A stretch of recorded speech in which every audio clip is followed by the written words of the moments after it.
Para ver, la grabación ha comenzado. Eh, Confirmo que está grabando porque ahí dice detener grabación.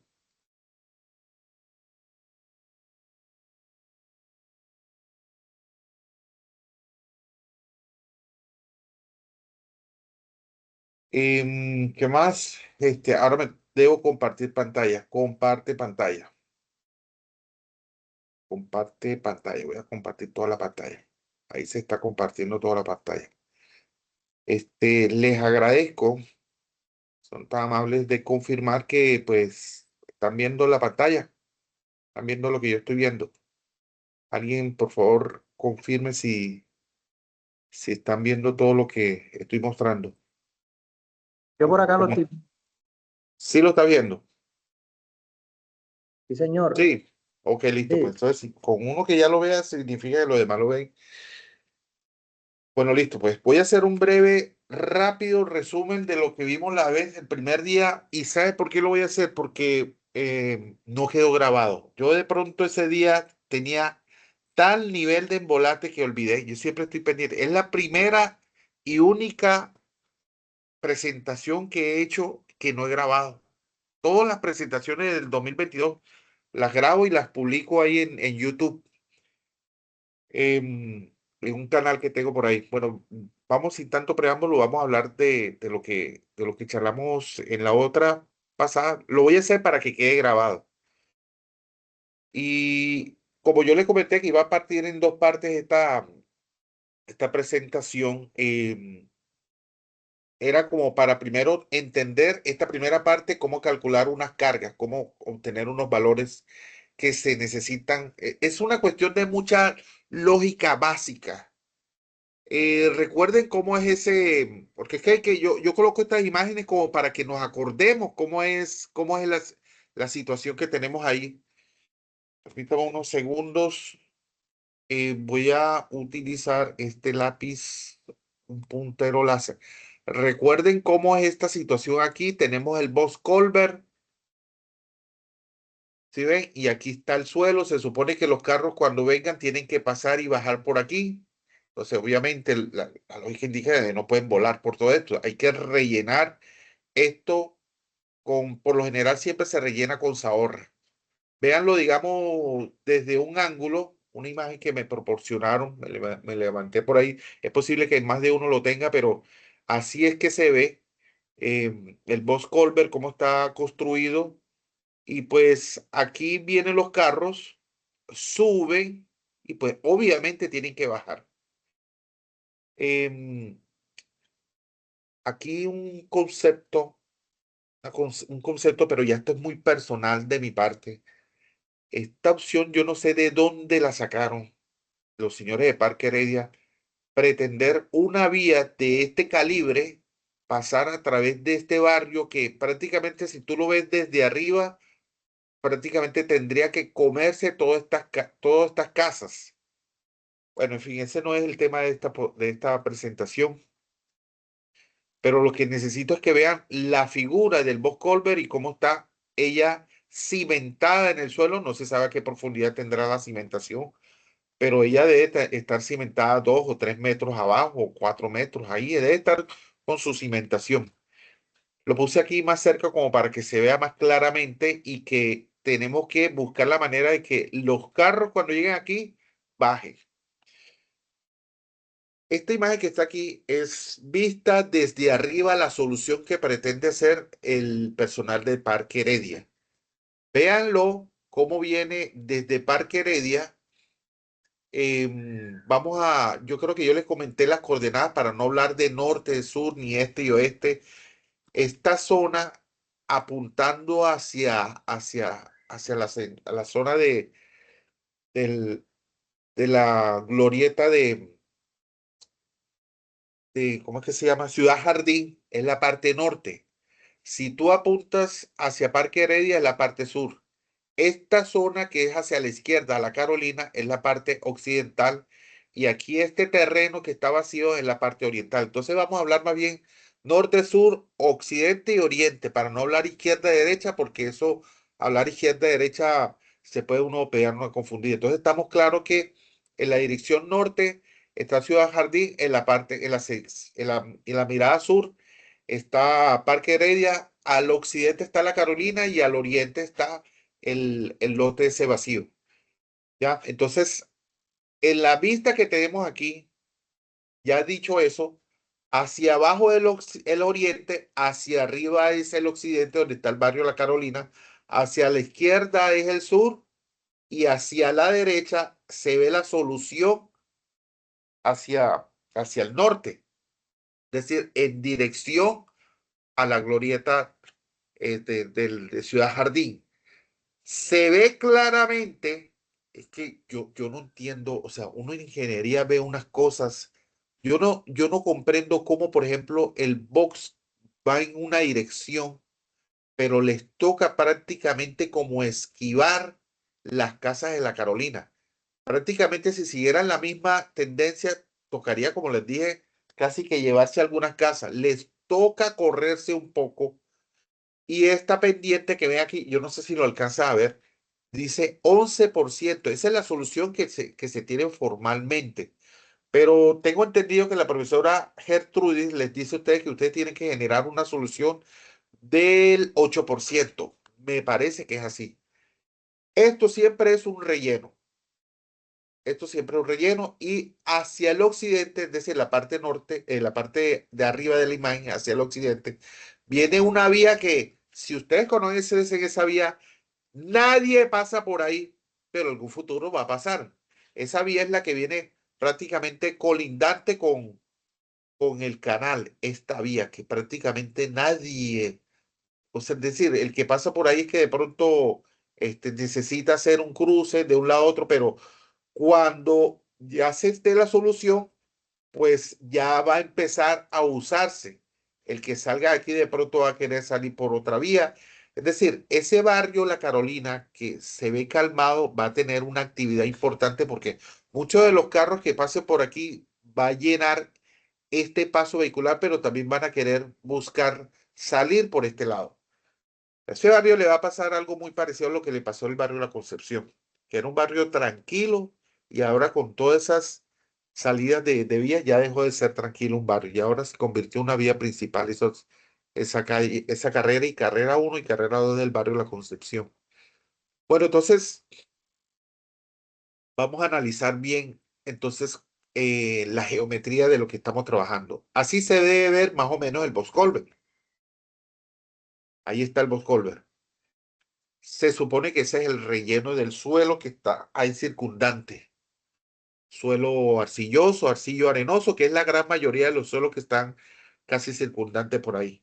Puede que sea arcilla de alta plasticidad o arcilla de alta plasticidad, pero sigue siendo pura arcilla lo que encontramos. Ustedes, los que estuvieron en la salida del proyecto Habla, se habrán dado cuenta con la presencia del señor Abel, que lo llevé precisamente para que les instruyera qué tipo de arcilla es, si es una arcilla pardo oscura, si es una arcilla limosa, si es una arcilla arcillosa, perdón, una arcilla arenosa, pero sigue siendo arcilla lo que encontraron. Entonces, ¿qué es lo que está aquí a la derecha? Les voy a comentar. Pues seguramente es que lo importante de hablar de la derecha e izquierda, porque es que eso vamos a tenerlo claro. Aquí en esta imagen, hacia la derecha está Parque Heredia, es decir, la imagen del lado derecho es la parte sur. En la imagen del lado izquierdo es la parte norte que va hacia la salida de la glorieta de Ciudad Jardín. ¿Ya? Estamos parados como si estuviéramos mirando el proyecto dentro del canal, esta zona de aquí, como si lo estuviéramos viendo desde la parte occidental, como si estuviéramos viendo desde el occidente, ¿ya? Entonces, ¿qué significa eso amarillo que está ahí a la derecha? Es decir, al sur del Box Culver. Significa que en algún momento, desde la zona de Parque Heredia, la parte sur del Box Culver, para llegar a subir al Box Culver, al puente, hubo que rellenar. Hubo que rellenar y por lo general siempre se rellena con zahorra.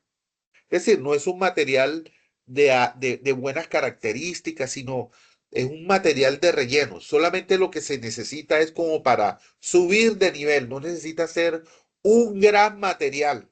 Se necesita el excelente material ya en las últimas capas. Una subbase, una base granular de buenas características, pero en cuanto al relleno del suelo, inclusive a veces se utiliza material del sitio, del mismo material lo rellena, pero casi siempre utilizan esa horra. Zahorra es como un material de menor calidad que una subbase granular. Casi siempre la traen de Turbaco. Y acá del lado izquierdo, es decir, hacia el norte es donde tenemos el problema actual. ¿Cómo hacemos para que cuando ya vengan los carros aquí, bajen?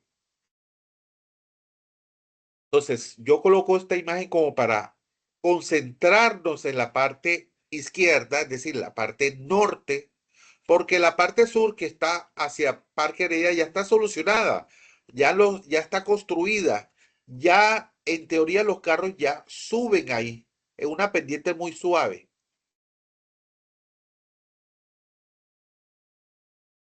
Entonces vamos a concentrarnos en la parte izquierda, es decir, la parte norte, donde nosotros estuvimos en la vía, en la salida de proyecto de aula. Creo que inclusive nosotros alcanzamos a hacer un sondeo por aquí cerca. Bueno, este triángulo amarillo que ven ahí es la misma solución del lado derecho, es decir, la parte sur. Pero aquí tenemos que rellenar también para construir el puente ese que tenemos acá en los ejecutivos. Eso fue un relleno de Zahorra para poder subir el nivel. Al principio, pues, se tenía una especie de puente, pero no se podía llegar con los carros. Entonces, para poder hacer conectar la carretera, la Pedro Heredia con el puente, hubo que rellenar con Zahorra. Se rellenaba, se compactaba hasta tenerlo con una pendiente que era la que se deseaba. Aquí, pues, la pendiente que se está deseando es de 8%. Tenemos claro que del suelo hasta la parte superior del Boscolver, desde el suelo, él está enterrado. Allá abajo debe tener su cimentación, pero de lo que sale del suelo, hay aproximadamente 2,50 metros.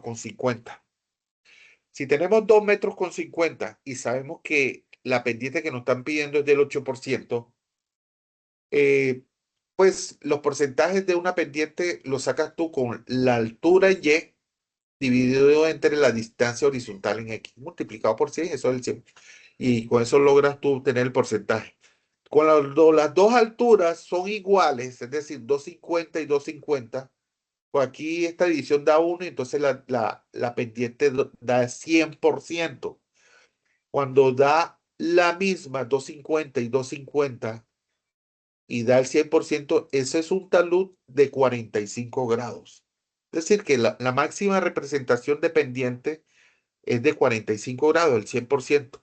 Ya hablar de una pendiente 101, 102, 103% ya quiere decir que es un ángulo mayor de 45 grados. Pero entonces todo lo que sea menos de 100% es, digamos, un múltiplo de ese 45 grados. Aquí ya tenemos la altura. Aquí lo que nos hace falta es conocer la distancia horizontal. Entonces, la pendiente ya la conocemos. Lo que hay que despejar, la distancia horizontal. Una calculadora ya sabemos que la distancia horizontal nos va a dar 31 metros. Entonces, tenemos 31 metros de largo, que va a ser ese relleno de esa horra, y 250 metros de altura. Es una pendiente bastante suave, 8%. Ustedes más o menos se imaginan 31 metros de largo y apenas 2,50 metros. Dibujarla casi no se va a ver ni nada. Por eso es que ustedes ven en la imagen que no se ve casi la pendiente, que es una pendiente muy suave para bajar. Póngale prácticamente de aquí hasta allá. Así más o menos, abuelo de ojo así de pájaro, más o menos esta distancia por acá. Entonces va a ser una pendiente muy suave como se ve aquí, tan suave que casi no se ve, casi que pareciera que fuera recta. Entonces ya sabiendo que la distancia es 31,25, 31,25, yo quiero dibujar esto de tal forma que sea apreciable a los ojos de ustedes hacer este análisis. ¿Qué es lo que yo estoy queriendo decir? Si yo pongo 2,5 metros contra 31, se va a ver prácticamente un triángulo bastante largo. Es decir, ustedes, si se ponen a analizar, este triángulo no está a escala. La escala horizontal no es la misma que la vertical. Es que es fácil de ver que los 2,50 metros y aquí 2,50 metros aproximadamente, si lo manejamos la misma escala, esto más o menos sería como 5 metros. Y estos 2,50 metros no está a escala la horizontal. Entonces, yo por eso le pongo aquí la verdadera escala horizontal y la vertical. Esta presentación no es prácticamente como para analizar el tema de las escalas. Las escalas las estoy usando es como para nosotros poder tener, digamos, las distancias. Ya sabemos que esta solución que está aquí, que es un relleno, no está a escala. Sabemos que aquí hay 2,50 metros y aquí hay 31 metros de largo, pero aquí no se ve a escala. Entonces ya sabemos que realmente esta distancia que está aquí es una escala todavía mucho mayor, sino que está cortada para poder hacer efectos de cálculo. Este elemento que está aquí, vamos a considerarlo como un elemento rígido que es parte del Box-Colbert. Eso que ven ahí es una falla circular por donde yo sospecho que va a fallar. Este análisis que se va a hacer, que lo voy a hacer lo más rápido posible porque esto ya lo vimos en la clase pasada, lo malo es que no quedó grabado, eh, es un análisis donde yo creo que va a pasar el deslizamiento, pero tú tienes que analizar esta forma que yo estoy explicando. Tienes que dibujar otra curva para ver por dónde posiblemente puede deslizarse. Pero tú te preguntarás, ¿por qué yo tengo que hacer 2 veces y hasta 3 veces? Porque este análisis que yo estoy sospechando que por donde está pasando esta curva de deslizamiento, a este análisis finalmente yo le voy a calcular el factor de seguridad. Esta primera parte apenas vamos a hacer como que dividida en dos partes la presentación, pero al final lo que yo estoy buscando es el factor de seguridad de esta curva que yo creo que por ahí debe deslizarse. Si el factor de seguridad es menos de 1,5, ahí eso es inestable. Pero si es mayor de 1,5, pues estamos bien. Pero entonces yo hago este análisis y si me da 1,7, 2,4, 3,6 el factor de seguridad, quiere decir que está bien, no hay ningún problema. ¿Y tú crees que ahí se acaba el peligro? No, porque tienes que volver a hacer, entonces tú dices, vamos a buscar otra curva por aquí. Vamos a ver si esto, no soy muy ducho en esto, vamos a ver si creo que esto tiene, mm, esto pinta, vamos a ver si esto pinta. ¿Está? Ahí está. Yo puedo dibujar otra curva por aquí y hacer ese mismo análisis que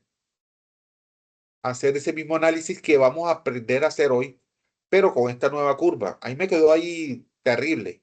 De pronto esa nueva curva que yo estoy mostrando ahí, em, esa nueva curva, de pronto puede que me dé un factor de seguridad de 2,6, es decir, favorable. Es decir, es mayor de 1,5, porque cuando es menor de 1,5 es donde uno considera que ya está desfavorable. ¿Qué significa ese factor de seguridad que es 1,5? Significa que es la relación de lo que es capaz de resistir el suelo dividido entre lo que el agente deslizante, que es el peso propio del suelo. El agente resistente es la cohesión, el ángulo de fricción, cómo resiste. El factor resistente dividido entre el factor de aplicación que aquí en geotecnia uno lo llama la solicitación, creo que eso lo medio lo hablamos en clase, la solicitación. Tú divides lo que resiste, se le llama la tensión, ese factor de atender la solicitación. Ese factor de resistencia lo divides entre lo que se está aplicando, la solicitación. ¿Cómo así la solicitación? Es decir, el factor que hace que se deslice. Entonces, estamos comparando lo que es capaz de resistir para que no se deslice dividido entre el factor que se hace que se deslice. Esa división entre lo que resiste, entre lo que busca desestabilizar esa relación, ese es el factor de seguridad. Entonces, el ejercicio que estamos por hacer, que yo sospecho que de pronto el agente deslizante está por aquí, yo la dibujo y de pronto el factor de seguridad me da 2.9, yo digo, aquí no se va a deslizar. Entonces yo dibujo otra curva y hago el ejercicio y me da de pronto 3.1. Yo tampoco ahí se desliza. Entonces yo hago otra curva más y de pronto esa curva me da 2.3, tampoco es por ahí. Y empiezo yo a hacer este ejercicio que vamos a hacer hoy, pero con diferentes curvas.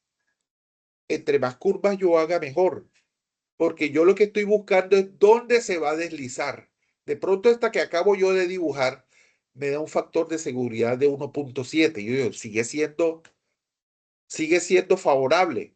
Entonces tú haces una, dos, tres, cuatro, cinco curvas y tú dices, no, hombre, esto está estable, esto está bien.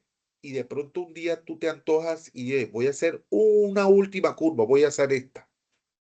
Y resulta que esta última que acabas de hacer te da 1.3 y tú dices, ahí encontré una que me dio por debajo 1.5. Es decir, que el factor que hace que resista dividido entre lo que busca deslizar es menor de 1.5. Y entonces ahí tú dices, ahí sí se puede deslizar. Con una que tú encuentres que esté por debajo de 1.5, ya tú dices que ese sistema es inestable. Las diferentes curvas que tú buscas, la idea de hacerlo así es, es, eh, es buscar pues una de todas esas que sea, que sea eh, que el factor de seguridad sea menor de 1.5.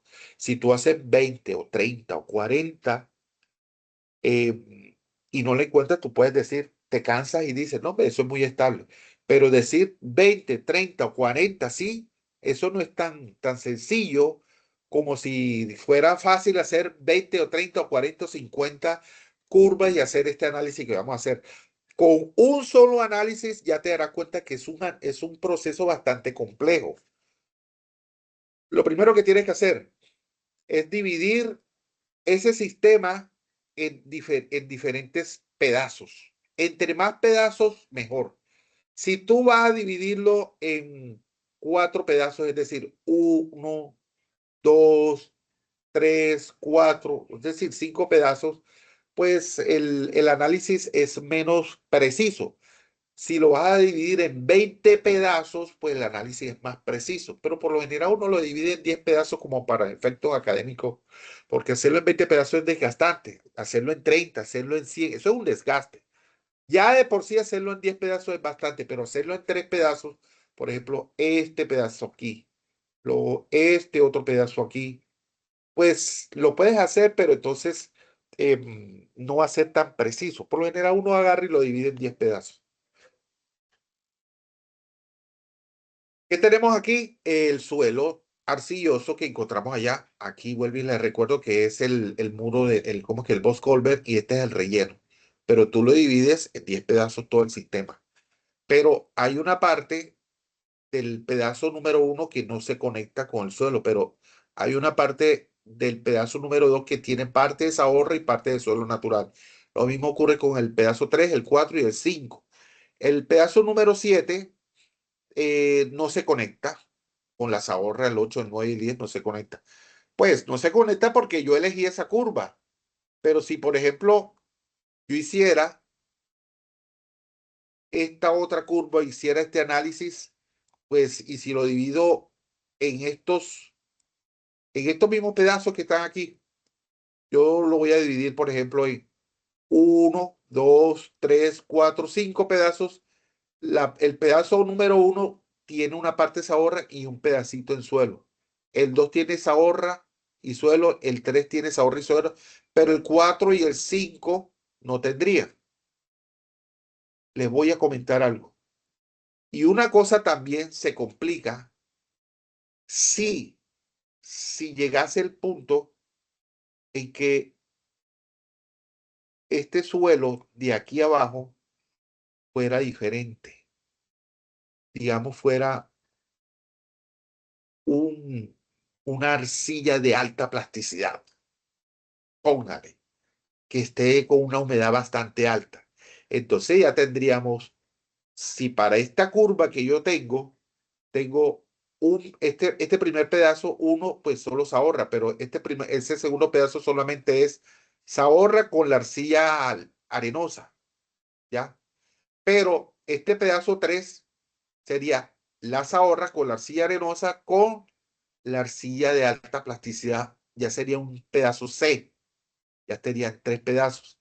Y el cuarto ya tendría una parte zahorra, una parte de arcilla arenosa y una arcilla de alta plasticidad y así. Y entonces la parte 7, el pedazo 7, no tendría zahorra, pero sí estaría dividido en 2 pedazos. Y el pedazo 10 solamente sería arcilla arenosa. Eso en un caso, por ejemplo, si yo tuviera una diferente capa en mi análisis, pero yo estoy considerando que todo este suelo es arcilloso y pues para efectos de ejemplo, no complicarlo todo, vamos a hacerlo de esta manera. Ya. Bueno, vamos a continuar. Esta circunferencia que ven ahí es realmente una circunferencia grande. Es decir, él tiene su centro. Cuando tú la vayas a dibujar, tienes que dibujar en una circunferencia primero. Es decir, el ejercicio debería ser más bien así, al revés. Tú tienes y dibujas la circunferencia donde tú tienes un centro y lo dibujas ahí y tú dices, esta va a ser mi circunferencia. Si tú vas a hacer otro ejemplo y vas a hacer otra curva de falla, tienes primero que dibujar primero una circunferencia. ¿Verdad? Qué círculo tan terrible acabo de dibujar. Pero primero tú lo dibujas así y ya tú dices, bueno, el centro de este círculo es este y ya tú ignoras toda esta línea y tú trabajas con esta curva. Es que realmente las curvas de falla realmente son unas circunferencias. O sea, primero tú dibujas la circunferencia y después la trabajas así. No es precisamente una curva que tú vas a trabajar al ojímetro. No, yo la voy a dibujar aquí. No, primero dibujas la circunferencia y dices, y identifica dónde está tu centro y después tú borras la circunferencia. Tienes que borrarla y quedarte nada más con el pedazo con el que vas a trabajar. Y esa es una sola circunferencia de un solo análisis, eh, de una sola superficie de falla. Por eso digo que si vas a hacer otra, unas dos o tres, cada una de esas superficies de falla circular tienes que hacer este análisis. Es decir, es cansón. Es decir, tú sabes sumar 1 más 2 es igual a 3, pero súmate 5.000 números, así del 1 al 10, para que veas que es cansón. Entonces, hacer este análisis de pronto uno solo puede ser sencillo. Y yo lo que le quiero proponer a todos ustedes es que para la presentación de proyecto hagan solamente un análisis de una sola curva y calculen el factor de seguridad de esto, pero tienen que explicar que esto solamente es una sola superficie de falla de tantas que pueden sacar, que al final de esta presentación le voy a decir de qué manera puede uno, digamos, darle solución a hacer 20 o 30 o 40 o 50 o 1000. ¿Tú te imaginas hacer este análisis que estamos haciendo hoy, hacerlo, repetirlo 1000 veces? y hacer diferentes curvas, diferentes círculos de hacer esto. Esto es cansón.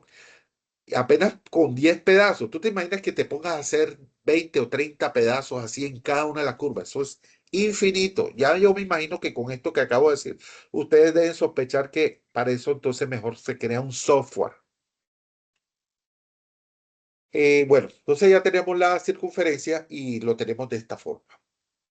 Así se deslizaría esta cuña si el factor de seguridad que calculemos es menor de 1.5. Estamos haciendo un análisis solamente el propio peso de la zaborra. Entonces, tú agarras el primer pedazo y vas agarrando cada uno de los pedazos y vas a hacer un análisis de área. Señores, tú verás cómo calculas este área. Por escala, por alguna forma en AutoCAD, pero debes dibujarla o debes calcular el área, ese área. Por ejemplo, yo calculé las áreas con base a la escala que estoy manejando. Si ustedes ven que estos son 20 centímetros, saben que aquí no puede haber 5 metros. Pero como yo estoy manejando una escala, la que les mostré aquí, entonces pues es más cómodo obtener, digamos, las distancias. ¿Cómo yo calculé esto? Pues yo sencillamente definí una línea y me dio cierto valor. Aquí, por ejemplo, me dio, póngale centímetro y medio y todo lo multipliqué por la escala horizontal que es 12 y la escala horizontal es 12, me dio 0,19. El tema de esta presentación no es determinar la escala, no es hablar de la escala. El tema es, digamos, aquí es obtener el área de esa sección. Entonces, estas son las distancias que tenemos. Estas son las distancias que tenemos horizontal y vertical. ¿Por qué yo la dibujé así? Porque es cómodo calcular las áreas triangulares y de trapecio. Entre más tú empiezas, digamos, a dividir esto, pues claro que te va a quedar más cercano. Pero si tú vas a hacer una única forma de dibujar, permítame 10 segundos. Ustedes van a buscar una manera de calcular ese área en un solo tajonazo. Eh, de pronto va a ser un poquito complicado. ¿Dónde está el mouse? Se perdió el mouse. El mouse no lo veo. Y está el mouse. Se van a, digamos, a hacer, digamos, una distancia por acá. De pronto no va a ser tan precisa. Pero entonces uno agarre como forma de triángulo y calcula. Bueno, aquí en forma de triángulo, agarro el primer triángulo, el área es la base por altura dividido entre dos. Aquí el trapezoide, trapecio que tenemos aquí, este es el área, base mayor más base menor dividido entre dos multiplicado por la distancia entre ellos. Y aquí hay otro triángulo y calculo el área de esta sección A1. ¿Cómo hacía uno? Ah, el área 1. Ya. O sea, estamos calculando el área 1. Y de la misma forma, el área 2 es un trapecio también. Yo tengo esta distancia horizontal. Recuerde que no está a escala. Entonces lo que se tiene que calcular cada una de las áreas. Y pues aquí las calculé. Aquí, por ejemplo, en este triángulo es base por altura dividido entre dos. Aquí esto es un trapecio, esto es otro trapecio. Y basado en las escalas, pues, usted dirá, pero, profe, yo no entiendo cómo se obtiene lo de las escalas. Repito que no es menester, no es, digamos, no se concentren en cómo obtienen esas escalas, esas distancias, sino concéntrese en explicar que deben calcular las áreas, ¿ya? Deben calcular las áreas de cada uno de los pedazos. Y tú dirás, pero ¿por qué no se calcula todo un gran pedazo y listo? No, porque cada sección tiene que calcularle su área por separado, por separado. Cuando ya tú tienes las áreas, tú las multiplicas por una distancia em, como si esto fuera tridimensional. ¿Ya? ¿Qué pulso el mío? Tridimensional. ¿Ya? Es decir, esta tridimensionalidad tiene 1 metro, ¿ya? Entonces tú multiplicas el área que tú tuviste ahorita, lo multiplicas por el fondo tridimensional de 1 metro y pues tienes un volumen, ¿ya? Bueno,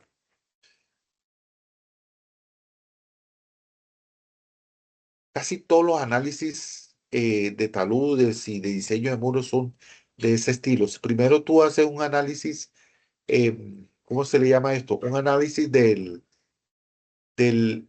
áreas y después tienes el volumen. ¿Cómo tienes volumen? Imaginándote que esto por cada metro es la misma área. Yo te voy a decir algo. Cuando tú tienes una topografía irregular, tú debes tener esa curva de niveles. Tú dirás, pero ¿y cuando es todo a lo largo, por ejemplo, un talud que es largo y no tiene la misma manera? Aquí porque es un relleno y tiene que tener la misma forma. Pero cuando tú tienes un terreno natural todo largo y tú tienes que hacer un análisis de estabilidad de talud, tú tienes que mirar la topografía, las curvas de nivel y tú buscas así mirando el plano, mirándolo, tú te imaginas dónde está la pendiente más crítica, la que tú creas que se ve menos estable. Y con base a eso tú haces un análisis. Si la más inestable se comporta de una manera y empiezas tú a hacer un análisis, las demás, pues, los demás cortes de ese talud van a ser más estables. Tú en una curva de nivel tú buscas la más inestable. Aquí solamente estamos haciendo un corte lateral de ese relleno, del relleno que tenemos aquí de nuestra solución, eh, analizando pues, eh, analizando que todo ese talud de relleno de esa es igual y obvio que tiene que ser igual. Tiene que tener de la misma forma. Pero entonces hacemos un análisis de 1 metro de profundidad para convertir estos valores en volúmenes. Cuando tú tienes los valores en volúmenes, agarra y le multiplicas cada uno de estos volúmenes. Profe, pero es área, ¿no? Porque ya tú te estás imaginando que eh, tridimensionalmente tienes un volumen, porque lo multiplicaste por 1 metro de profundidad. Lo multiplicas por el peso unitario de esas ahorras. Ese peso unitario, como recomendación, y ustedes lo van a comentar por, digamos, por experiencia, si quieren utilizar el término por experiencia, no utilicen la palabra experiencia porque en teoría no tienen experiencia. Por investigaciones que se han elaborado o por conocimiento de algunos ensayos que se han visto y que estadísticamente investigamos en laboratorio, las ahorras ya compactadas de unas ahorras de regular calidad puede estar alrededor de 2 toneladas metro cúbico. El peso unitario, vamos a decirlo, húmedo. Pero es que a veces cuando tú dices húmedo, la gente se imagina que está húmedo. Ese es el problema de la palabra húmedo. Yo siempre insisto, los seres mortales allá afuera, tú le dices peso unitario húmedo y piensa que es que el suelo está húmedo, que está goteando. No, señor. Húmedo es que no está seco. Húmedo es que no está seco. Así de simple. ¿Y seco qué es? Que no tiene nada de agua. Y la única forma que eso no tenga nada de agua es que lo hayas pasado por horno. Mientras tanto, todo está húmedo, o como también suelen decirse, parcialmente saturado. Saturado al 100% es que está, cada uno de los huecos del suelo está lleno de agua. Pero mientras no estén, sino uno sí, uno no, está más o menos, eso se llama parcialmente saturado. Si lo quieren decir de esa forma, o sencillamente peso unitario húmedo. O sencillamente se dice peso unitario. Yo digo esto es por si de pronto usted dice, el peso unitario de las ahorras, ahí ya compactada es de 2 toneladas metro cuadrado y de pronto no sé, se me ocurre que alguien vaya a preguntarles eso. Pero ¿eso es húmedo o seco? Yo, no, usted con toda la respuesta dice, no, no, es húmedo. O sea, lo que se le llama parcialmente saturado. Ya. Póngale una humedad del 10% que es la humedad óptima de compactación según el ensayo de productos modificados, unas ahorras más o menos de regular calidad, más o menos el 10%. Es decir, que por cada metro cúbico, por lo menos el 10% es agua, el resto es suelo. Pero bueno, ya no estamos desviando del tema.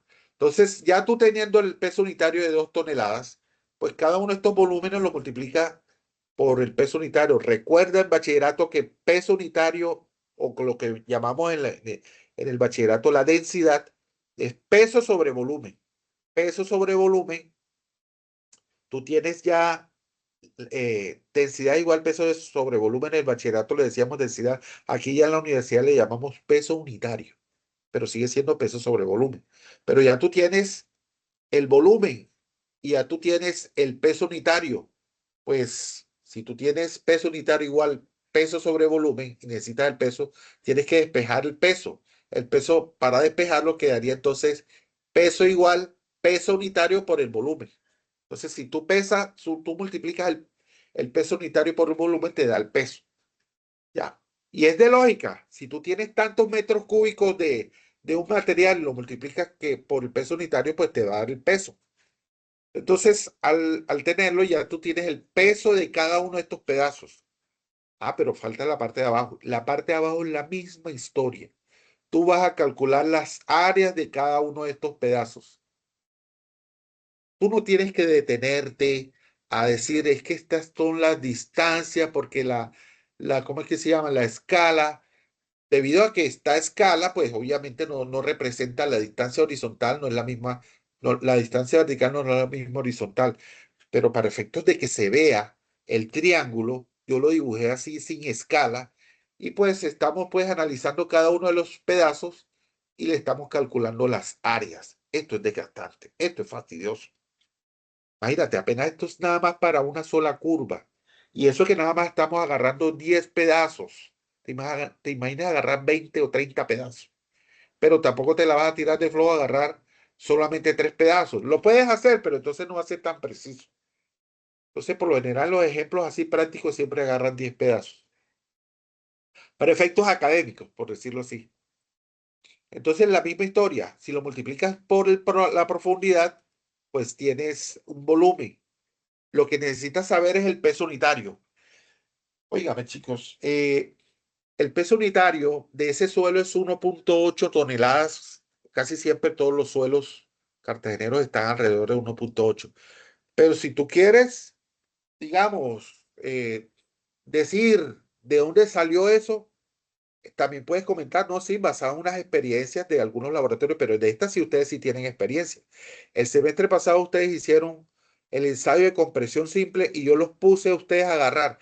Midan la altura del cilindro, calculen, midan el diámetro del cilindro, calculen el volumen del cilindro, pésenlo, dividan el peso sobre el volumen y tienen una densidad, un peso unitario. Acuérdense, miren esos apuntes y píllense cuánto les dio el peso unitario. Creo que los obligué, yo no me acuerdo en qué unidad los obligué a calcularlo, si fue en kilonewton metro cúbico o en toneladas metro cúbico, pero está alrededor de eso. Si yo los obligué a calcularlo en kilonewton metro cúbico, debió haberles dado aproximadamente 18 kilonewton metro cúbico. Si los puse a calcularlo en kilogramos metro cúbico, debió haberles dado alrededor de 1800 kilogramos metro cúbico o 1,8 gramos centímetro cúbico. Alguna de las unidades debió haberle dado eso. Busque sus apuntes y recuerden a ver que yo no me acuerdo qué dio. Yo sé que está en 1,8 toneladas metro cúbico porque he hecho tantos que están más o menos entre 1,6, 1,7, 1,8, 1,9 y casi siempre uno le pone esa vieja confiable de 1,8. Entonces, peso unitario de suelo natural a una humedad natural, póngale de 15%, una arcilla típica. Ustedes pueden decir una arcilla típica después de tantos ensayos que se han hecho el del semestre pasado, podemos decir en ese sector que hicimos está alrededor en promedio de 1,8 toneladas metro cúbicos. Y la misma historia, al multiplicarlo por los volúmenes que calcularon ustedes, tienen los pesos de cada uno. ¿Qué viene a continuación? A continuación, pues ya ustedes saben que tienen los pesos de los pedazos del pedazo uno. El pedazo uno es 4,75, el pedazo 2, 14,44. Entonces empiezas tú a reunirlo y a organizarlo.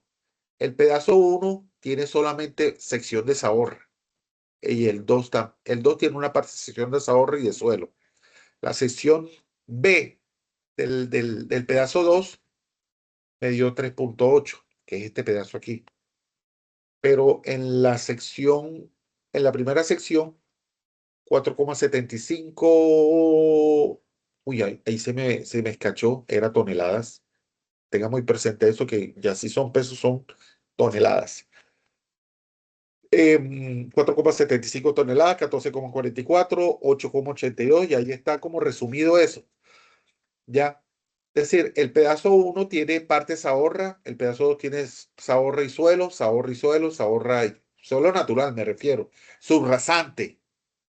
El pedazo 7 en adelante es solo suelo y subrasante, no tiene parte de ahorra. Entonces tú lo sumas y tienes cada uno de los pesos de cada una de las secciones. Hasta ahí fue la clase anterior. ¿Quieres conservar las anotaciones? No, descarta todas esas anotaciones. Entonces vamos a la segunda parte de esta presentación.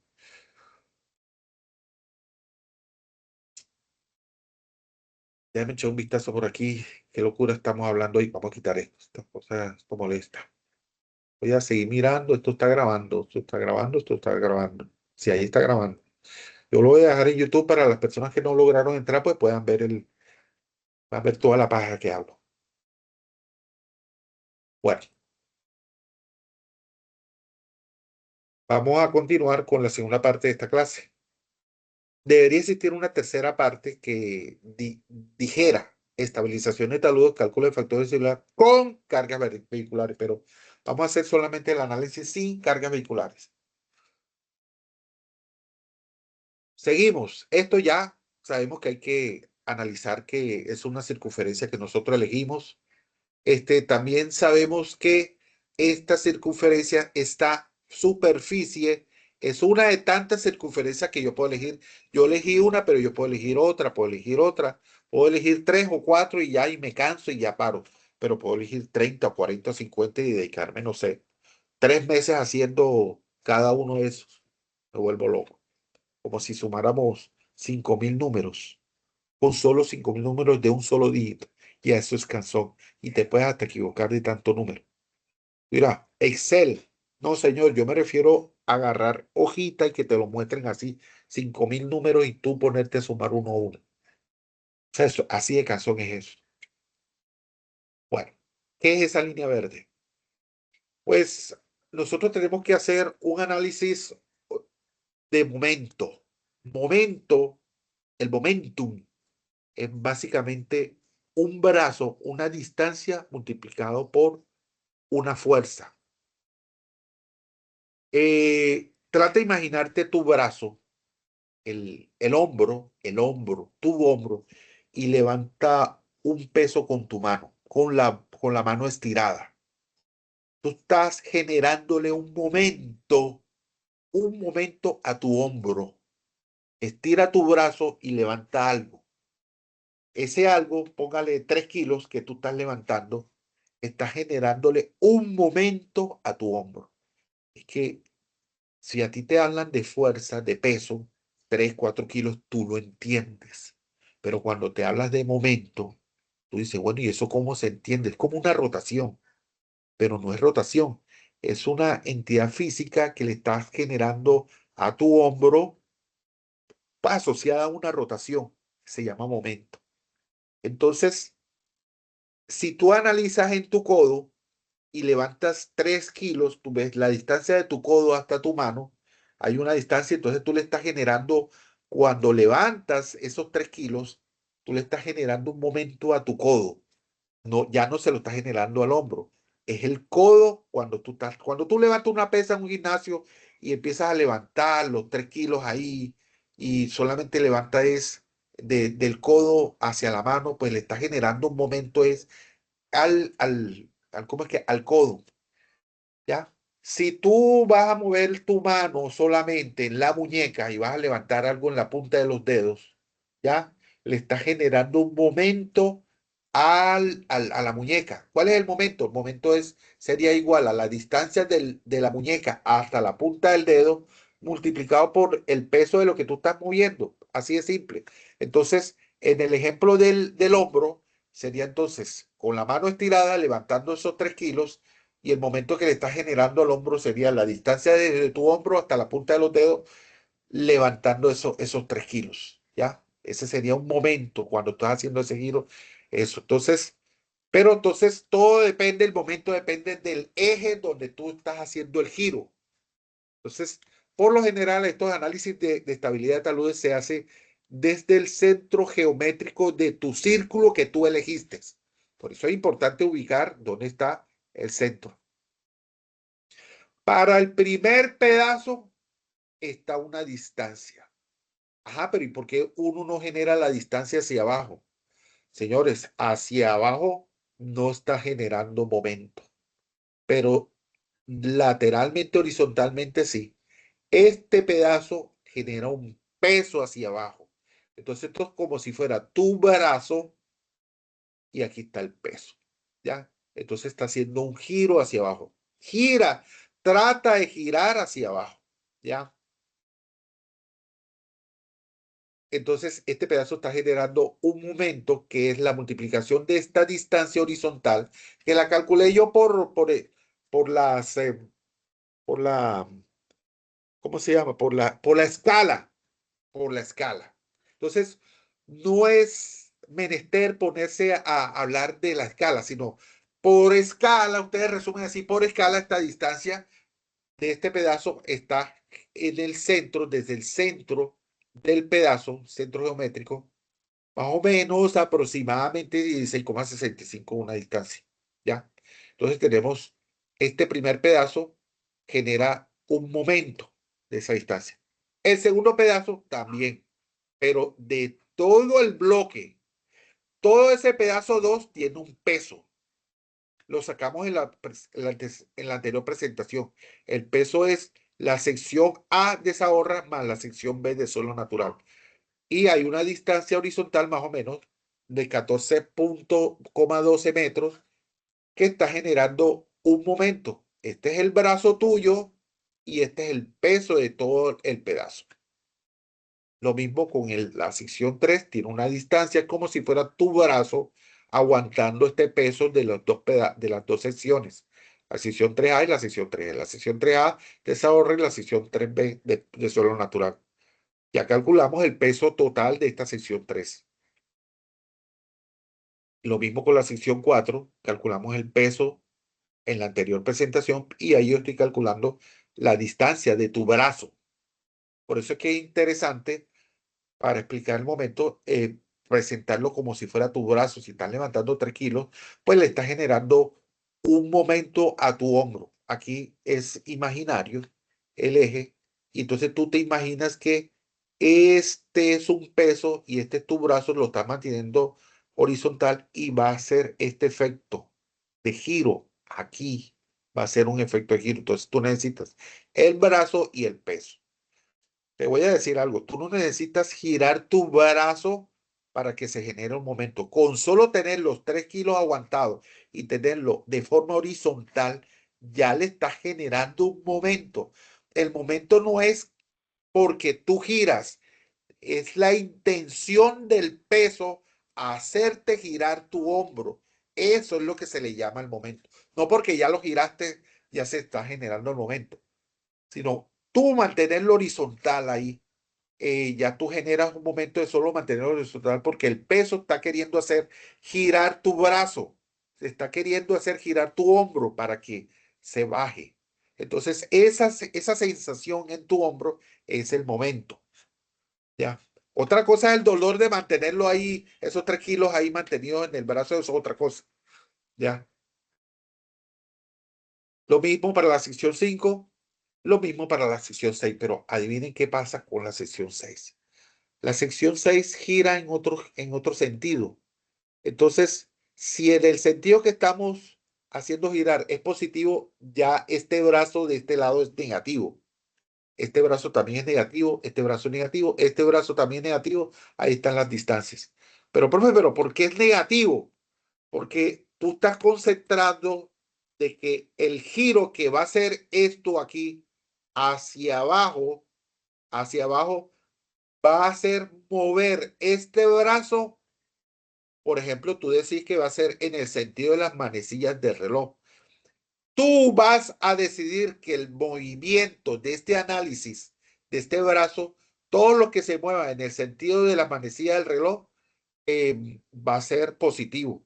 Y los que se muevan en el sentido contrario de la manecilla del reloj va a ser negativo. Así de simple. Entonces, ¿y eso por qué? ¿Para qué? ¿Por qué?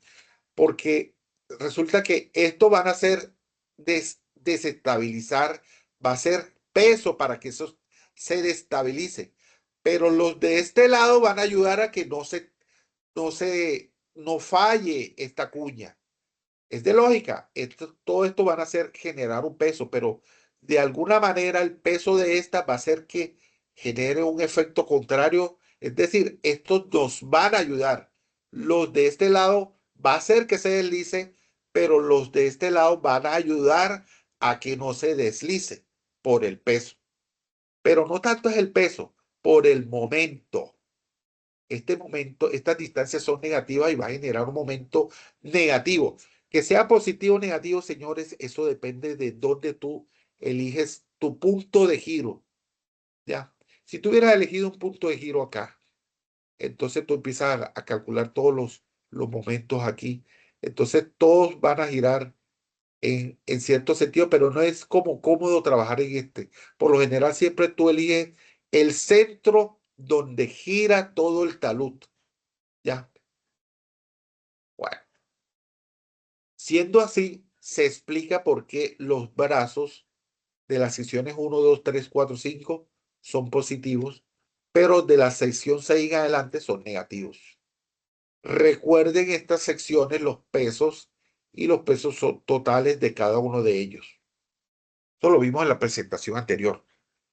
Entonces ya tú empiezas a multiplicar cada uno de los pesos de cada una de las secciones, los pesos totales de cada una de las secciones, que es la suma de el peso de las ahorras más el peso natural del suelo, peso de las ahorras más el peso natural. Aquí solamente es suelo natural, suelo natural. En la primera sección solamente es ahorra. Tú lo sumas y ahora lo vas a multiplicar cada una de las secciones por los brazos. Cada una de esas multiplicaciones son un momento y los vas a sumar todos. Y por supuesto, cuando tú lo sumas negativo, pues te va a restar. ¿Ya? Te da entonces un momento de 354,24 toneladas metro. Esas son las unidades de momento, toneladas metro. Pero ¿eso qué es? Eso es el momento volcante. Ese momento de peso es el de solicitación. Es el que quiere volcarse. Estas que están aquí van a querer deslizarse. Estas que están acá, pues van a querer como oponerse en su peso. Pero de todas formas, va a haber un deslizamiento aquí. Yo sospecho que va a haber un deslizamiento porque cuando yo elegí esta curva, esta circunferencia, yo digo, voy a hacer todo este análisis para ver si por aquí está la falla. Si no está la falla, yo empiezo a hacer otra circunferencia y otra circunferencia, hago dos, tres o cuatro, hasta que alguna de ellas me dé un factor de seguridad menor de 1,5. Si yo hago uno, dos, tres, cuatro, cinco análisis de esto y ninguna me da, yo puedo agarrar, dormirme tranquilo y decir, no, eso no va a fallar, ya. Pero apenas estás haciendo tres o cuatro o cinco análisis. ¿Qué tal que alguien haga un sexto, un séptimo y en el octavo análisis de menor de 1,5? Bueno, entonces tú tienes el momento total, pero ese es el momento volcante, el que quiere hacer que esto se deslice. Momento deslizante también lo podemos llamar. Momento de solicitación. Es decir, ese es el que va a querer que se deslice. Necesitamos ver contra quién va a pelear eso. Es decir, contra quién va a pelear. Él, todo este peso va a querer que se deslice acá, pero hay algo aquí dentro del suelo que va a impedir que se deslice. Es la cohesión, la resistencia propia del suelo, la cohesión.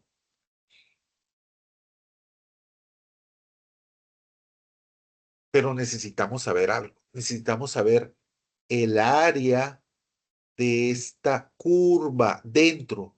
Tú tienes que imaginarte Tú tienes que imaginarte que todo mucho es de imaginación, de que esto es tridimensional. Esto es tridimensional. Esto es un metro hacia adentro o hacia afuera, como quieras imaginarte. Perdón. Vamos a usar aquí el borrador. Voy a borrar esto y vamos a usar la imaginación. Puntero, la pluma. Vamos a usar el color negro para verlo mejor. Entonces, esto es como si fuera de esta forma. Dimensionalmente, perdón, pero como si fuera 1 metro hacia adentro. ¿Ya? Perdón, ¿dónde está ese animalito? Aquí está, aquí está. Hércules, por Dios. Hoy no tengo la tablet esa que uso con el lápiz. Hoy no la tengo. Estoy con puro mouse. Estaba en la calle. Entonces me detuve en una casa para hacer esta presentación. No estoy en el laboratorio. Entonces, en el fondo, tú tienes tridimensionalmente estos pedazos. Cada uno de estos pedazos son un área. Cada uno de estos pedazos son un área. ¿Ya? O sea, esto es 1 metro hacia adentro. Entonces te darás cuenta que esto es un área prácticamente como si fuera un área rectangular. Esto es un área rectangular aquí, esto es otro área rectangular aquí. Pero ¿de qué área? Por ejemplo, en la sección 3, esta sería el área rectangular. Ya esto sería 1 metro multiplicado por esta distancia. ¿Cómo calculas tú esta distancia? Y esa distancia ya las tienes. Cuando estaba calculando las áreas, pues tú tenías esta distancia, pero también tenías esta distancia. Ya. ¿Y tú para qué necesitas cada una de estas áreas? Cada una de estas áreas, ¿para qué tú necesitas saber esta área, por ejemplo, esto aquí, este pedazo aquí, esta área de aquí? Pues si tú tienes la cohesión que está en unidades de toneladas metro cuadrado y lo multiplicas por el área, te va a dar una carga. Recuerda que la cohesión es como un esfuerzo, una carga sobre área. Carga sobre área. La cohesión es una unidad de carga sobre área. Es un esfuerzo resistente del suelo. La cohesión es nuestra amiga. La cohesión mantiene el suelo ahí unido. Entonces, si las unidades están carga sobre área, significa que para tú tener un valor de esfuerzo necesitas un peso sobre un área. Un peso sobre un área. En, en bachillerato eso le llamamos presión. Peso sobre área, presión. Aquí le llamamos esfuerzo. Peso sobre área. Pero ya tú tienes el área, por ejemplo, este área aquí cuadrada, rectangular, por decirlo así, peso sobre área, tú tienes, eso es la presión o el esfuerzo. ¿Qué necesitas tú? Tú necesitas el peso. Tú despejas peso y te das cuenta que peso es igual a esfuerzo por el área. Aquí el esfuerzo, prácticamente tu amigo del esfuerzo se llama cohesión.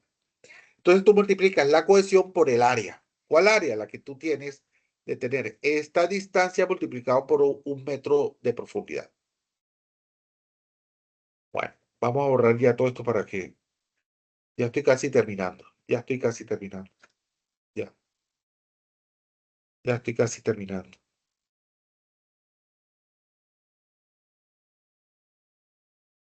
Bueno, vamos a continuar con el siguiente. Entonces, ya tú teniendo eh, el momento que hace que se volque, tú necesitas ahora, eh, ¿qué es lo que necesitas tú? ¿De acuerdo? Ah, bueno, esta imagen que tenemos aquí es recordando que estas distancias las hemos calculado. Estas distancias las hemos calculado. Pero, pero, pero, pero, tú teniendo esta distancia, o sea, es decir, es que esto es pura geometría. Y esto es lo fastidioso de estos análisis. Agarras este triángulo que te acuerdas que lo habíamos calculado en la presentación anterior, y pues tú puedes calcular estas distancias. Esta distancia, pues por supuesto es fácil. Esta la calculamos en la presentación anterior. Hace parte de un triángulo de 0,19. Pero ¿cómo calculas tú esta distancia? Pues tú necesitas, imagínate que tú tienes un triángulo aquí. Este triángulo, ¿cuál sería? Esta distancia pequeña que está aquí. Esta distancia pequeña que está aquí sería lo 5,34 menos 3,85. Sería esta distancia pequeña aquí. Entonces aquí se forma un triángulo. Para tú obtener esta distancia, que es la hipotenusa, tú agarras uno de los catetos, que es la resta de 5,34 menos 3,85. Por eso es que yo no quiero hacer mucho énfasis en esto de la distancia, porque esto es pura geometría y es desgastante, esto es carpintería. Y esta distancia es el cateto opuesto, 0,65. Entonces tú sacas la distancia, la elevas al cuadrado, que es esta que está aquí. Cateto opuesto, cateto adyacente, elevado al cuadrado, le sacas la raíz cuadrada y obtienes la hipotenusa de este lado. Entonces ya tienes la distancia esta, tienes la hipotenusa esta, y esta distancia también es una hipotenusa. Es cateto opuesto elevado al cuadrado por cateto adyacente, 0,65 elevado al cuadrado, y ya tienes esta distancia aquí. Sumas esta distancia, esta hipotenusa, sumas esta otra distancia, que esta es otra hipotenusa, y pues tienes prácticamente esta suma más esta suma más esta suma. Y tú dirás, profe, pero eso no se asemeja a esta curva, pero es muy parecida. Y por eso esto es un análisis geométrico. Entonces yo no quiero que digamos que se detenga mucho eso, sino solamente es calcular cada una de las longitudes, calculan cada una de las longitudes.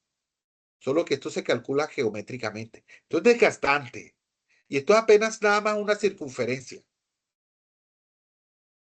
Entonces, si ya tú tienes eso, tú multiplicas por una unidad para tener las áreas de cada una de estas secciones, la área de esta sección, pero profundamente.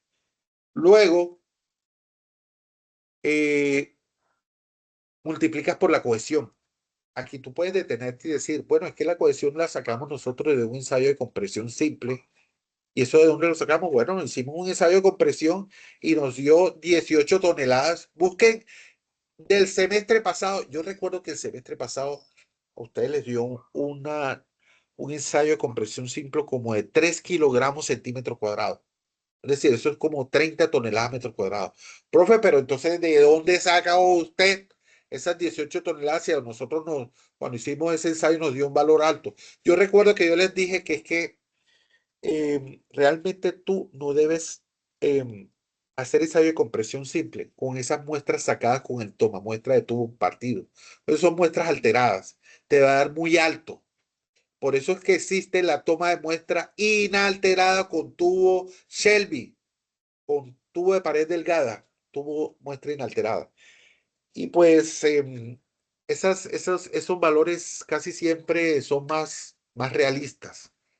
Yo en mi experiencia, y ustedes dirán, pero, profe, yo no puedo decir eso en plena presentación.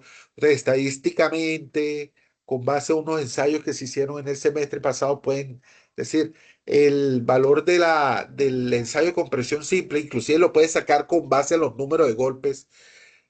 Acuérdense que los números de golpes que daban lo dividen entre 8 y esos valores dan el resultado de resistencia a compresión simple en unidades de kilogramos centímetro cuadrado. Para pasarlo a toneladas metro cuadrado, nada más lo multiplican por 10. Eh, si se quieren detener a hablar de eso, si ustedes sencillamente dicen, no, la compresión puede estar alrededor de 18 toneladas metro cuadrado y la cohesión sencillamente es la división entre 2, 9 toneladas metro cuadrado. Entonces, si ya tú tienes las áreas que ya calculaste aquí de cada uno de los pedazos y ya tú tienes que la cohesión es 9 toneladas, multiplicas la cohesión por cada una de las áreas de contacto de la falla de ese círculo que tú elegiste, tienes las cargas en toneladas. Aquí hay un gravísimo error. Dios mío, pero esto es por las carreras. Tomen nota de esto. Yo voy a tratar de corregir esta diapositiva para que no les quede así. Pero aquí la carga es en toneladas, lo que da aquí. Toneladas, eso no es metro cuadrado. Metro cuadrado sí da la área de aquí. De pronto es por la carrera que estoy haciendo yo esta presentación, pero esto es toneladas, porque tú al multiplicar el área, la cohesión por el área de contacto de cada una de estas áreas de contacto que están aquí, de esta circunferencia que tú elegiste, de N circunferencias que tú podrías elegir, pues cada uno de estos valores son toneladas. Entonces yo aquí tengo cada uno de los arcos, que al multiplicarlo por 1 me da el área, cada una de las áreas, perdón, cada una de las áreas que me dio aquí hace rato, 314, 572, 314, 523, 323, perdón, 572, 314, 523, lo multiplico por una profundidad unitaria de 1, me dan las áreas, a multiplicarlo cada uno por la cohesión, me da qué peso, ¿cómo así qué peso? ¿Qué carga? Entonces vamos a decirlo, ¿qué carga genera la cohesión? Pero es una carga resistente, es una carga resistente, mientras la otra es un peso que genera un momento en cada uno de ellos, un peso que genera un momento, porque es el peso y cada uno de los brazos, y al multiplicarlo me genera un momento, y este es el total de todos los momentos.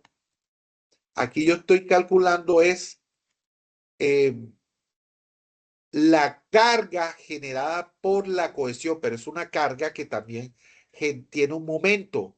¿Cuál es el brazo? Pues el brazo es el radio. Aquí esta distancia genera un momento, pero es un momento resistente. Aquí tenemos otro radio, pero ¿para dónde se va ese radio? Vamos a dibujarlo. Realmente el radio, el brazo realmente, el brazo es este. ¿Dónde está? Aquí tenemos un brazo y va es aquí. El otro brazo de la segunda sección va aquí. El tercer brazo va aquí. Y entonces cada uno de estos brazos son el mismo radio, pero entonces van en toda la mitad de cada uno de las áreas.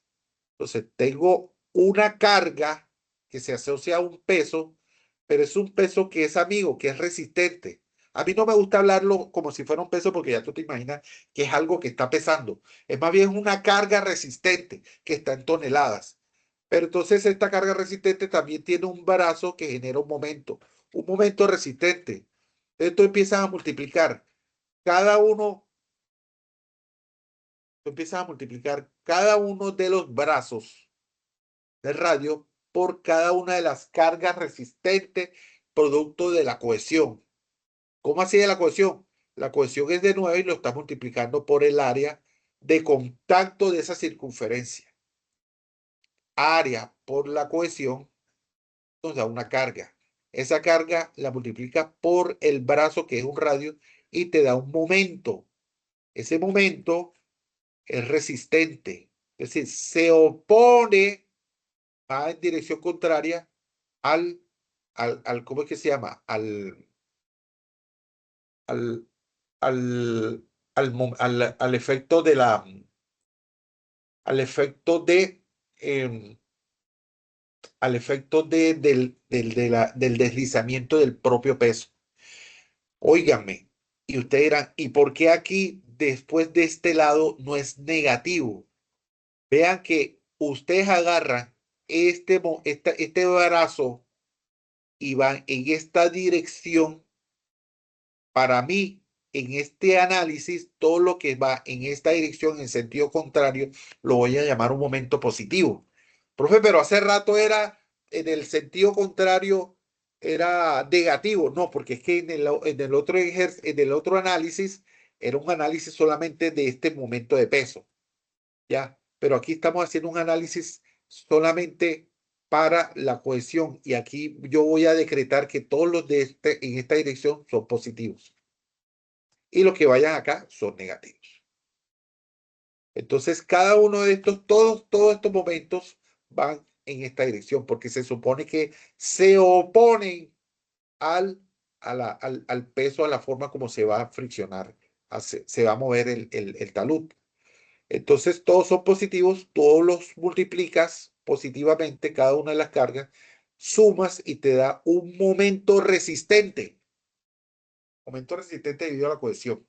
¿Cómo calculas tú el factor de seguridad? Divides el momento resistente sobre el momento volcante. El momento resistente siempre tiene que ser mayor que el momento volcante. Si el momento resistente es menor que el momento volcante, se va a deslizar. Eso es obvio. Si la resistencia es menor que al efecto de volcamiento, pues se va a deslizar. Pero si la resistencia es mayor, pues se va a mantener, pero no es suficiente con que sea mayor. Tiene que ser 1.5 veces mayor. Es decir, si el volcante es 10, el resistente tiene que ser 15. No basta con que sea mayor que porque si el volcante es 10 y entonces el resistente es 11, entonces por ser mayor ya va a estar estable. No. Por norma se exige que por lo menos sea 1.5 veces mayor. Si es 10, tiene que ser 15, 16, 17 para uno considerarlo que está estable. Si es 10 el volcante y el resistente es 14, entonces por mucho que sea mayor, se considera que no es estable. Tiene que ser mayor de 1.5. En este caso, el resistente nos dio 1227.80 y el volcante nos dio 354. Entonces, la división entre los dos nos da 3,47 el factor de seguridad. Pues es obvio que sea favorable porque ¿qué tanto se va a deslizar ese relleno de sabor ahí? O sea, tú lo colocas ahí, tendría que ser el suelo natural de unas características de cohesión tan bajas, es decir, una cohesión muy baja, póngale de una tonelada, entonces ahí darían unos valores eh, tan bajos que daría, póngale tú, 200 toneladas metro. Y entonces si daría 200 toneladas metro, entonces 200 entre 354 da 0,6. Entonces el factor de seguridad es 0,6. Claro que va. Entonces en ese caso el que se va a deslizar es el suelo propiamente dicho por el mismo peso de la zahorra. ¿Ya? Pero esto es favorable para este círculo que yo acabo de hacer. Este círculo. Este análisis que acabo yo de hacer, tendrías tú que hacerlo para otra circunferencia y otra más y otra más y buscar en cuál de todas el factor de seguridad da menos de 1.5. ¿Te imaginas hacer 100 análisis de esto y que todos sean favorables? Y te acuestes y al día siguiente hagas 100 más, van 200. Y tú estás paranoico porque tú sigues haciendo 100 más, hace 300 análisis. Yo le voy a decir una cosa, hacer 300 análisis nada más en este ejercicio académico, te puedes echar tranquilamente 2, 3 meses ahí todos los días ahí fajado, volviéndote loco haciendo análisis y análisis. Y de pronto todos te dan factores de seguridad positivos, deben ser favorables, mayores de 1.5. Entonces tú dices, hombre, eso va a estar bien. Pero de pronto la mañana siguiente tú se te ocurre hacer otra curva diferente, y de pronto esa te da 1.42. Y yo, caramba, mira, la encontré. Esta curva de aquí, X, me está dando. Entonces, con una sola que sea así, es desfavorable. Entonces, eh, ¿qué es lo que yo quiero mostrarles aquí para terminar la presentación esta? Les quiero decirles que para eso existe software. Para eso existe software. Yo aquí ya yo les presenté, digamos, una forma de hacer este análisis con el suelo natural, con las ahorras y poniendo un elemento rígido aquí, que es el, ¿cómo es que se llama esto? El box, ¿ya? Entonces, lo bueno es que esto queda grabado. Entonces lo suben a YouTube y usted le puede tomar un pantallazo. Ya, y lo pueden montar ahí. Dice, ustedes van a decir, hombre, este análisis es nada más para una sola curva, el que acabamos de ver. Pero para eso existe software como Geo5 que hace varias y varios análisis en varios segundos. Vamos a verlo. Yo quiero mostrarlo aquí porque es que hacer este montaje de pronto demora.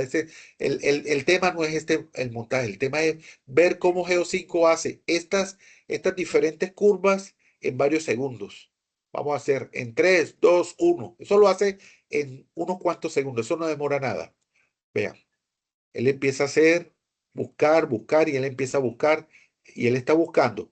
Ahí van varios factores de seguridad. Él busca el más bajo, los factores de seguridad de 3, de 6, de 4, tiene factores de seguridad bastante altos. y él empieza a buscar hasta que él encuentre el factor de seguridad más bajo de todos. El más bajo dio 2,94.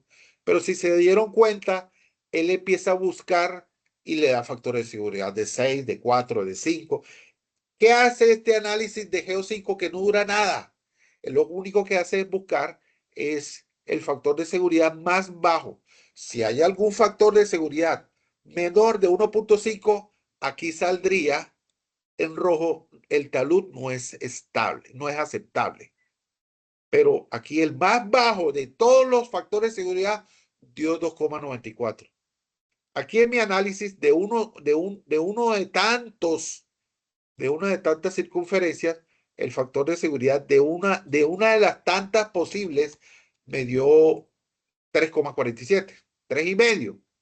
Pero aquí, eh, mediante diferentes métodos, porque tiene diferentes métodos, pero uno de los más famosos es Jambu, pero por ejemplo, el método del Bishop, él hace el análisis y busca. Vean que llegan factores de seguridad hasta de 3, altísimos. Y él encuentra y dice, no, tu talud con sabor y suelo natural es aceptable, no te preocupes, puedes rellenarlo así.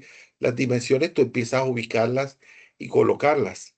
El tema de colocar estas dimensiones lo hace todo en AutoCAD y lo traes acá a este software. Bueno, chicos,